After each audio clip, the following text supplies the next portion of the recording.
Today's video is one of my favorite videos of the entire year, and it's also my most popular video that I film every single year, without a doubt. How to start a blog in 2024. I have the blog by Sophia Lee, and I started it when I was 19 years old. I was in my college dorm room, and since then, in the last 5 years, I have grown it to be a multiple seven-figure business, which is pretty insane. And there are certain things that I've done along the way that have escalated me into growing my blog a lot faster, and then some things that I look back and I'm like, why did I do that? And so in this video, I'm going over the things that I wish I knew when I started my blog and the things that I wish I didn't do, so that you can start the most successful blog possible in the shortest amount of time and turn it into a business that makes money. Let's get into the video. Okay, so I have a list of all of my top tips. I recommend going and watching my previous videos. A lot of these tips are the same every year, but of course, with how the internet changes so much, things are also changing. And I think it's just interesting to watch how some of my feelings have evolved with some things, because even though, like I said, I do keep a lot of the same opinions, some things are completely different than what I thought before. So we'll have all of my prior videos linked below, along with like income reports. Oh my gosh, I think my first income report was like $600, and now just last week, I can't believe I'm saying this out loud, just last week, we made $103,000 in 1 week, which is just absolutely crazy. So here are my top tips. Okay, first one, aim to post 2 times a week. This is a steadfast rule that I basically followed since I first started my blog. The thing I will say about posting is that you need to be consistent. So for me, 2 posts was the sweet spot. I was able to sustain that while also being a college student. I could not sustain 5 posts. So that was too much for me, and I find that with a lot of the people that are in our courses or in our Facebook group or just other bloggers that I talk with, 2 blog posts a week are the sweet spot. If you can only do 1 blog post a week, then just do 1 blog post a week, but you want to make sure that you are doing that blog post every single week. You don't want to do 2 blog posts 1 week, 5 blog posts the next week, 0 blog posts the week after. You want to make sure that you can do 2, 2, 2, 2, 2, or 1, 1, 1, whatever it is. Stay consistent with the blog posts. For me, like I said, 2 blog posts a week was my sweet spot when I was first starting, and it was just me. Keyword research and SEO. This is so huge, and I had not even ever heard of those terms when I first started my blog.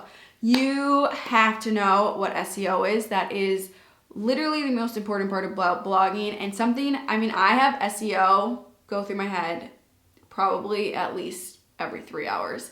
So if you don't know what SEO is, it's search engine optimization, and there are certain things that you need to do within your website, within your blog posts, on your pictures, etc., so that Google or the search engine you're using can appropriately see what you're writing about and therefore rank your post higher and show it to more people. So there is so many things that you can do within SEO. There's so much information on it on Google, on YouTube video, or search for specific videos in SEO. My slight plug, but again, there's so many free resources, but my first course, Perfecting Blogging, goes over our entire SEO strategy and everything we do, from like a website, front of page, in the actual blog post, on the pictures, etc. Moral of all of this, you need to be so familiar with SEO, and right attached to SEO is keywording. So if you know what SEO is, you'll know what keywording is too. These will literally skyrocket your business so much. We do not just go and post random things on our blog. I do not wake up this morning and go, today I'm gonna post something on winter jackets. No, like, we are doing SEO research and we're doing keyword research to make sure that everything we're posting about are things that people actually want to read, and we can rank faster, essentially. That if that's a whole lot of mumble jumble to you, go research it and you'll make, if you know what keywords and SEO is, you'll understand what I just said. If you don't, you'll have no idea. Go research and you'll learn. It's like really game changing for your blogging business. Third one, oh my God, I harp on this one all of the time, and it is so important. and I really have stuck behind this for the last 5 years. There are so many social media platforms out there, and I know when people start their blog, they think that the only way for them to be successful is for them to be on every single one of these social media platforms. I completely go against that, and I think that the only social media platform that you should be on the first year of blogging is Pinterest. Pinterest is the only social media out there that you specifically go to people's websites. For example, the other day I was looking up mac and cheese recipes. I immediately went to Pinterest, I searched mac and cheese recipes, and I found the mac and cheese recipe I wanted. I clicked on the picture and it took me to someone's blog. On Instagram or on TikTok, I can search that, but then what are they gonna have it in the captions? Do I then have to go copy the URL, bring it into Safari? There's so many more steps involved that people usually don't follow through with it. And so Pinterest is just such a powerful tool. Pinterest is the most important thing for you to get on. The fastest way that you'll make money on your blog is by getting into an ad agency. And to get into an ad agency, you have to have a certain number of page views. So I personally am in the Mediavine ad agency. To get into Mediavine, you have to have 100,000 page views a month. The fastest way to get page views is by Pinterest. And then once Pinterest starts ranking you and getting your posts up, more people go to your website, and then Google will be like, wait a minute, all of these people are going to this website, we should start ranking them too. And it's just a faster way to escalate people going there, instead of, you starting an Instagram and you posting on your story. Okay, let's say in the beginning you have 100 followers. What? One of them, two of them, your mom and your sister are gonna go click on the link. I just think about me personally, it's pretty rare for me to click on someone's story link and then search their website, but on Pinterest, I'm constantly clicking into the pictures, going on people's websites, and then I'll, stick around. When I found the mac and cheese recipe, I also started looking at her other one-pot meals, etc., etc. So focus on Pinterest and really use that to promote your blog. That's the fastest way that you can get page views and therefore then get into an ad agency. Okay, so then we have number 4. So this one is slightly contradictory, and if you are just starting, I fully stick behind just get on Pinterest. But it would be crazy of me not to mention how powerful short form video is right now. Even when you search something in Google, they'll show you a short form video. YouTube Shorts, obviously huge. TikToks, massive. Instagram, only showing Reels. So if you are at the point where you've been blogging for a year, you have your Pinterest set up for a year, you're getting consistent page views, SEO, then I would start testing out short form videos. TikTok especially, in my opinion. I mean, you can have a video go viral and get it in front of hundreds of thousands of people when only having 10 followers.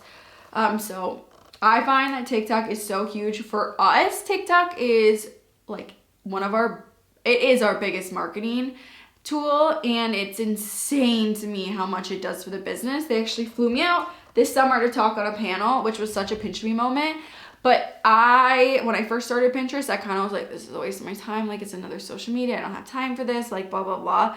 It has completely transformed my business and helped it grow so much. So if you think you have the time, but you're just starting your blog, don't start a TikTok or an Instagram or whatever. Just start a Pinterest. But if you're a year in and you're like, okay, I can handle this, I understand the other things, then that's when I would start a Pinterest or start a TikTok.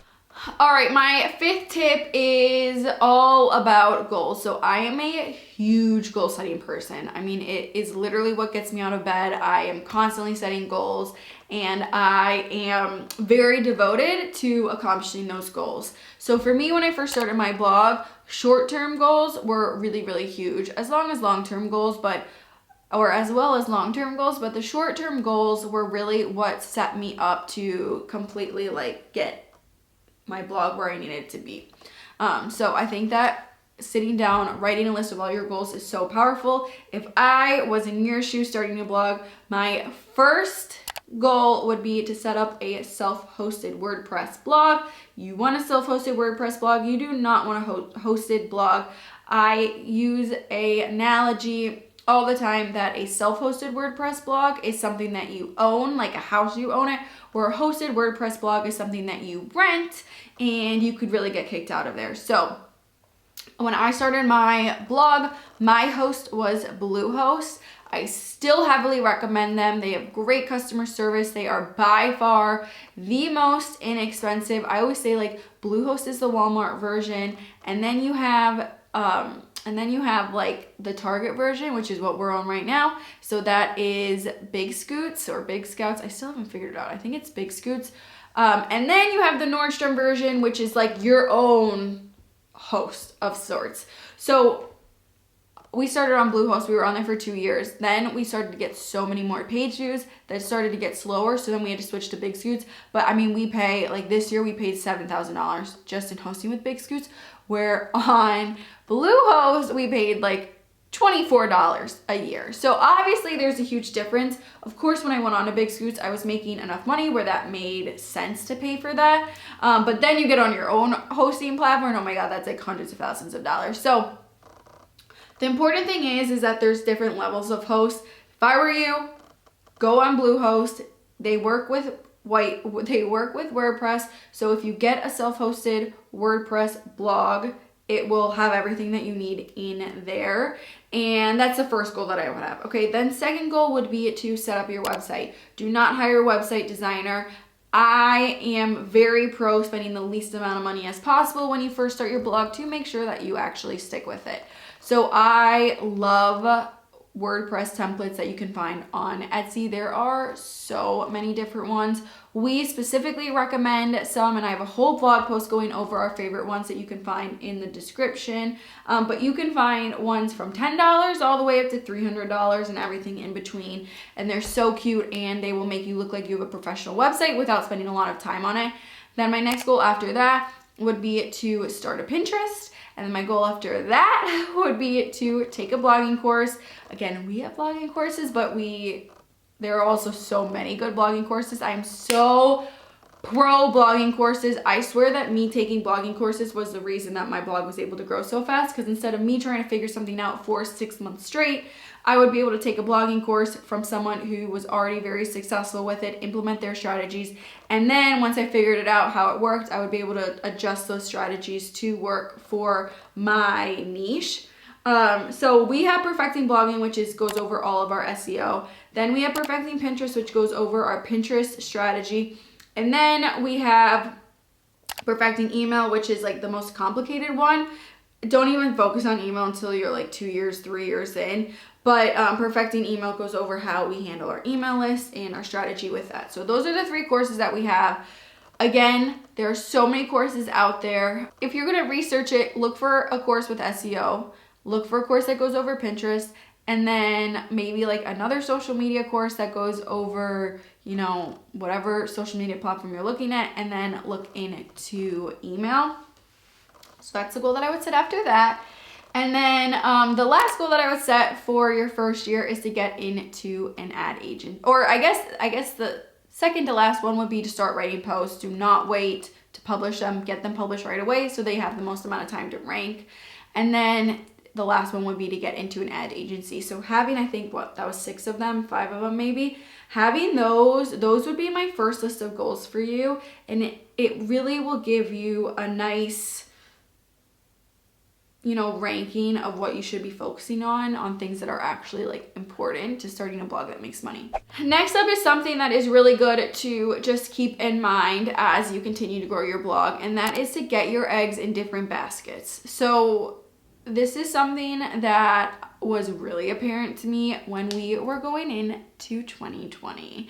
And there were some bloggers who fully relied on Amazon associates income.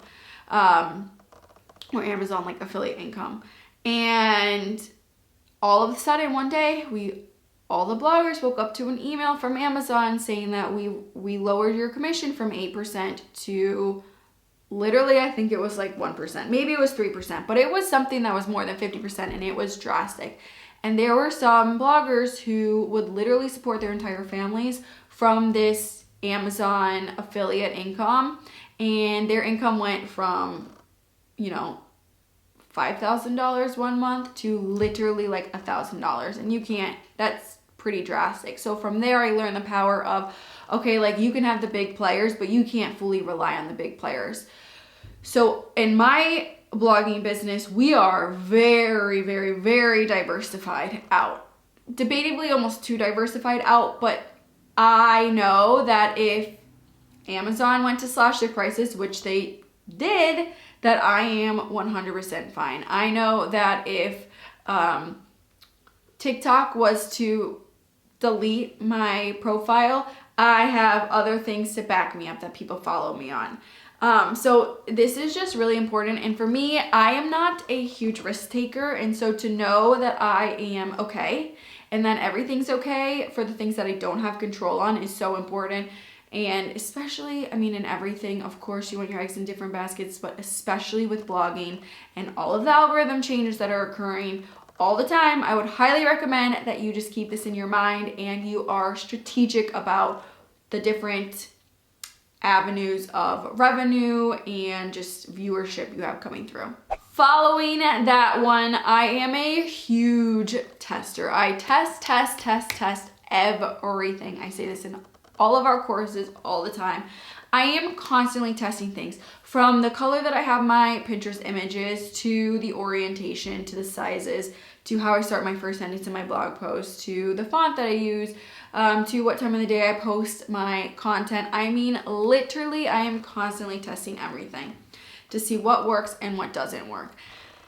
Now, this is where bloggers freak out, is when algorithm changes are happening. And people will want to, they'll be on Pinterest and their Pinterest is great. Pinterest does an algorithm change, which will happen to you if you start a blog. It happens all the time.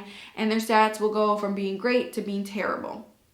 And they freak out. They literally think their blog is over and that everything is terrible. And then they change their entire strategy. Even though we are constantly testing all the time, we never completely change everything that we do. We choose one thing to change. We'll test that. Usually we're testing that for like 4 weeks. Sometimes we test it for 2 weeks. But then after that amount of time, we can pinpoint, okay, did this one thing that we changed affect anything? Did it make everything better? Did it make things worse? Did it make things neutral? And then we can move on. If we were to just change everything, we would have no idea what would happen. And I think this is one of the reasons why we have really never been affected massively by an algorithm change, is because we do not change things majorly, and we really have stuck, I would say 90% to the strategy that I created the first year. There's nothing major that we've really changed, even with all the algorithm changes, which I think is something just to think about, because, you know, none of the algorithm changes have really affected us so much. So research and test, but also be mindful when researching and testing that you are being very strategic with the amount of changes that you're making, so that you are able to go back and pinpoint, okay, did this actually make a difference or not? Prioritize your ROI. So ROI is return on investment, and especially the first year, you're going to want to think about this all of the time. So I chose my first year, I was so busy. I was a full-time college student. I was also working. I was paying for school on my own.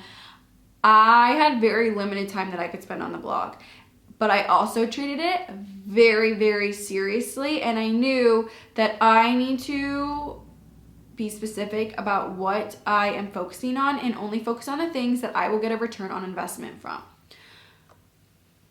Again, me getting on Pinterest and me getting page views was an automatic return on my investment, because I was able to get into an ad agency that could start paying me. Creating my about page, I'm not making money off of that. So to me, that was not important. I probably spent an hour putting together my about page. I will sometimes hear people who spend like a week putting together their about page. That doesn't make sense to me, because you're really not going to make money from that. Whereas like if you spent a week writing blog posts and getting Pinterest pins published, you could have one of those blog posts go viral, or all of them go viral for all we know, and then get into an ad agency 2 months later. So that is something that you should just definitely think about. Is, in my opinion, you should not be spending time doing something that won't make you money in the future. We're nearing the end. Okay, invest wisely. So in the blogging world, people obviously make so much money from so many things. Do your research. Like, seriously, do your research on all of the courses. Read YouTube comments on how the courses are. Read reviews. For products that you buy for your website, do research and make sure that that is something that is worth spending your money on, because a lot of the time I see things promoted and then I'm like, okay, that like thing sucks or whatever it is. So definitely research and make sure that everything you're spending your money on is a good investment into your blog. And then my last one is to find your community. When I first started my blog, I got into Facebook groups. Some of the Facebook groups that I got into were through courses that I took. Our course has a Facebook group that you can get into. Some of them were free. I think the ones that come with the course are better than the free ones, because the free ones can just get so bogged down with just like, because it's free so anyone can get in. But that was my people the first 2 years of blogging, and my friends had no idea what I was doing. They didn't understand. And so I couldn't ask them questions, where if I had a question on how something worked or I needed an opinion, I would post it in the Facebook group that I was a part of, and they would be able to help me out. And oh my gosh, did they help me out so much. And so having that community to ask questions, to complain to ask opinions for is literally huge, and will make this blogging journey a lot less lonely. And that wraps up my how to start a blog in 2024 video. This is truly one of my favorite videos to film every single year, and it's the most popular video we put out. So I know, and I hope that you guys love this one just as much. It really is interesting to see the things that I still stand behind when I talk about what I would do, and the things that have changed. And there's just, I mean, oh my gosh, I can't say it enough. There's so much strategy that goes into starting a blog. It's not something that you can just whip up one day and become successful. You really have to think about the different steps that you're taking, how you're handling it, what type of research you're doing, where you're investing your time. I mean, so many different things. And there's a lot that I wish that I knew when I first started my blog. So again, I hope this was helpful. Make sure to subscribe to our YouTube channel. I put so many videos out there on all things blogging. Definitely check out our courses. I am biased and I think that they are so good, but I also am constantly seeing the comments in the videos. We get emails of people just saying how it's the best course they've ever taken. That is so appreciative. Oh my gosh, sometimes comments can be so mean. Like on my TikTok, sometimes comments can just be brutal. But I can count on the blogging video comments to always be so nice. So thank you so much. And I will see you at next week's blogging video.